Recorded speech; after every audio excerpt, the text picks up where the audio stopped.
हर हर महादेव। उम्मीद है ईश्वर की कृपा आप सब पर बनी रहे। आज हम एक ऐसी शक्ति की बात करने जा रहे हैं जिसके खुलने के विचार से ही शायद पूरा ब्रह्मांड कांप उठता है। भगवान शिव की तीसरी आंख। और हमारे पास जो स्रोत हैं वो कमाल के हैं। एक तरफ पौराणिक कथाएं हैं और दूसरी तरफ गहरे दार्शनिक ग्रंथ। बिल्कुल। तो सवाल यह है, ये तीसरी आंख असल में है क्या? क्या ये सिर्फ एक विनाशकारी हथियार है या फिर ज्ञान का कोई बहुत गहरा प्रतीक? ये एक बहुत अच्छा सवाल है, क्योंकि ज्यादातर लोग इसे सिर्फ क्रोध और विनाश से ही जोड़कर देखते हैं। हाँ, यही आम धारणा है। लेकिन हमारे स्रोत एक बिल्कुल अलग कहानी बताते हैं। देखिए, वो इसे क्रोध की आंख नहीं कहते, बल्कि सत्य की आंख कहते हैं। सत्य की आंख? हाँ, ये तब नहीं खुलती जब शिव को गुस्सा आता है, बल्कि तब खुलती है जब ब्रह्मांड में अन्याय, झूठ, अहंकार ये सब अपनी हदें पार कर जाते हैं। तो ये संतुलन बनाने का एक जरिया है, विनाश का नहीं। बिल्कुल, एक कॉस्मिक करेक्शन कह सकते हैं। इसका सबसे बड़ा उदाहरण तो कामदेव का ही है। हाँ, वो किस्सा तो सबसे ज्यादा मशहूर है। जब उन्होंने शिव के ध्यान में बाधा डाली तो तीसरी आंख खुली और प्रेम के देवता एक पल में भस्म हो गए। एक पल में। ये एक सीधी चेतावनी थी। चेतावनी कि जब वासना हद से बढ़ जाए तो विनाश निश्चित है। सही बात है। और देखिए, स्रोत इसे सिर्फ वासना से नहीं जोड़ते। एक व्याख्या ये भी है कि कामदेव ने शिव के धर्म या उनके लक्ष्य को भटकाने की कोशिश की थी। अच्छा। तो ये आंख तब खुलती है जब कोई ब्रह्मांड के मूल उद्देश्य पर ही हमला कर दे, और जिस तरह वो भस्म हुए, कोई चेतावनी नहीं, कोई सुनवाई नहीं, सीधा रीसेट। हाँ, एकदम।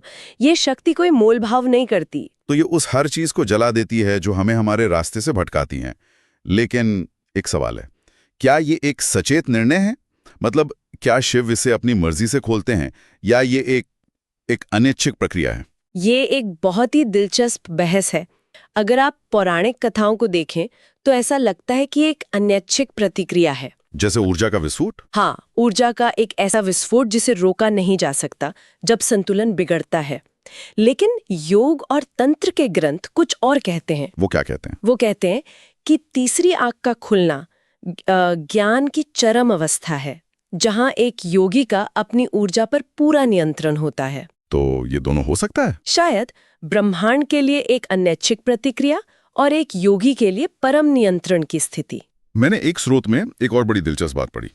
वो कहते हैं कि तीसरी आंख का काम बाहरी दुनिया को जलाना नहीं, बल्कि हमारे अंदर के समय को जलाना है। समय को? मतलब हमारा अतीत और हमारा भविष्य, ताकि हम सिर्फ परम सत्य यानी वर्तमान में जी सकें। वाह! तो इस नजरिए से कामदेव का भस्म होना सिर्फ वासना का अंत नहीं था, बल्कि भविष्य की कामनाओं का अंत था। ये तो पूरे नजरिए को बदल देता है ना। बिल्कुल। ये विनाश से ज्यादा एक शुद्धिकरण की प्रक्रिया बन जाती है।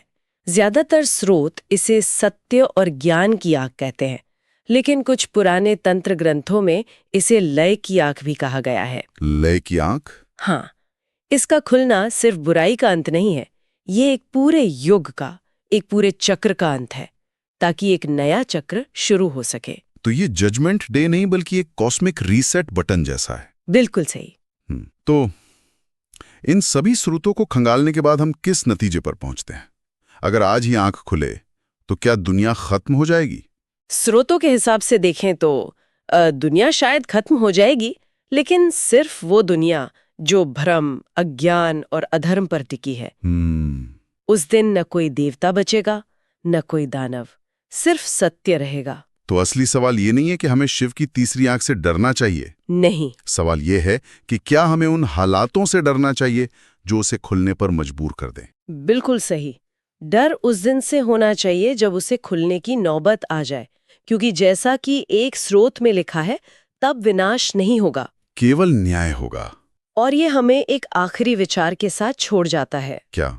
अगर ये तीसरी आंख परम सत्य और ब्रह्मांडीय न्याय का प्रतीक है, तो हमारे अपने अंदर की सत्य की आंख क्या है?